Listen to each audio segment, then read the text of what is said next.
한동훈 법무부 장관 후보자에 대한 청문회가 17시간 30분이나 이어졌다가 오늘 새벽에 끝났습니다.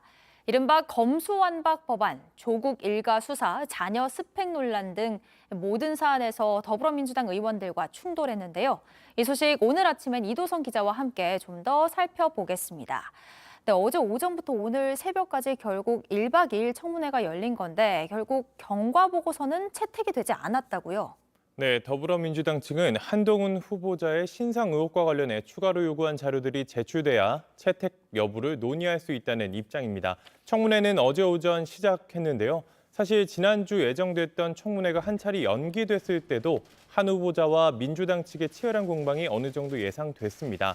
증인 신문이 자정까지 이어졌고 추가 질의가 계속되면서 오늘 새벽 3시 30분쯤에 끝났습니다. 17시간 30분이 걸린 건데요.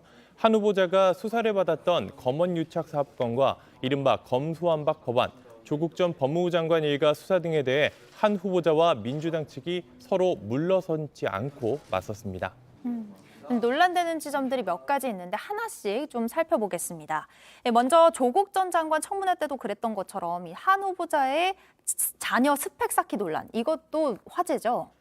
네, 한 후보자는 이 각종 스펙 논란에 대해 실제로 입시에 사용하지도 사용할 계획도 없다며 반박했습니다. 이 벤슨이라는 케냐 출신 대필 작가가 논문을 대신 써줬다는 보도에 대해서도 온라인 튜터의 도움을 받은 적이 있다면서 이 벤슨이라는 사람과는 어떤 접촉을 하거나 돈을 받은 적은 전혀 없다고 한다고 해명했습니다. 하지만 민주당 의원의 공세가 계속되자 청문회 시작 14시간 30분 만에 송구하다고 말했습니다. 저런 게 확인됐으면 저런 건 좀 적절치 않습니다. 문제가 있겠습니다. 이렇게 얘기를 하시는 게 맞지 않습니까? 아무나 할 수 있는 일 아니고, 그리고 저희가 많은 지원을 사실상 하고 제 아이기 때문에 저럴 수 있었기 때문에 그 점에 대해서 제가 송구하게 생각한다는 말씀 드리겠습니다. 이 검찰 수사권 박탈, 이른바 검수완박 법안에 대해서 한 후보자 측은 또 어떻게 이야기를 했나요? 네, 한 후보자는 이 모두 발언 때부터 검수완박 법안을 언급했습니다. 잘못된 법이 잘못된 절차를 통해 통과됐다는 입장입니다.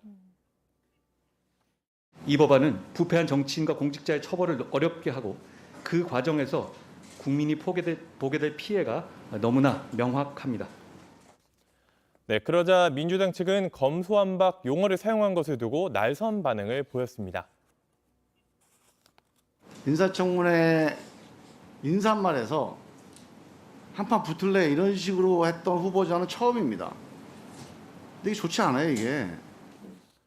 네, 한 후보자는 민주당 공세에도 물러서지 않았는데요. 그거의 수사 능력은 검찰의 자산이 아니라 전 대한민국 국민의 자산이라고 생각합니다.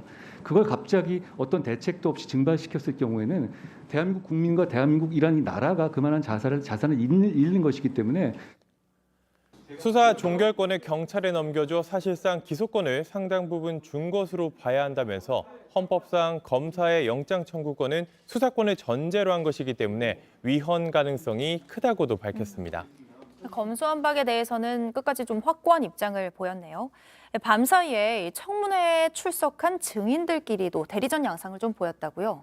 네, 이른바 검언유착 사건, 채널A 사건으로도 불리는 이 사건을 두고 비공개 일화 등을 꺼내들었습니다. 이 국민의힘 측 증인으로 출석한 박영진 당시 대검 형사 1과장은 애초에 목적이나 예단을 갖고 수사에 착수했고 원하는 결론이 나오지 않았던 것 같다는 취지로 발언했습니다. 당시에 그 법무부나 중앙지검 그리고 대검 내부에서도 차장과 형사부장이 제출을 하지 말도록 다각도로 좀 종용이 있었고요. 그때 대검 차장께서도 저를 불러서 조심스럽게 결정은 존중하겠지만 신중하게 생각하라는 취지로 말씀. 이에 반해 한 후보자에 대한 감찰을 주도했던 한동수 대검 감찰부장은 당시 검찰총장이던 윤석열 대통령에게 압박을 느꼈다고 주장했습니다. 이 측근을 보호하기 위한 행위라고 단순히 그거라고 보기에는 극히 이례적인 몇 가지 행동들을 보이셨습니다. 그 책상에 다리를 얹어 놓으시고 스마트폰을 하면서 굉장히 붉고 화난 목소리로 제가 간 보고서를 좌측 구석에 놓고 가, 저리 놓고 가라고 하셨습니다.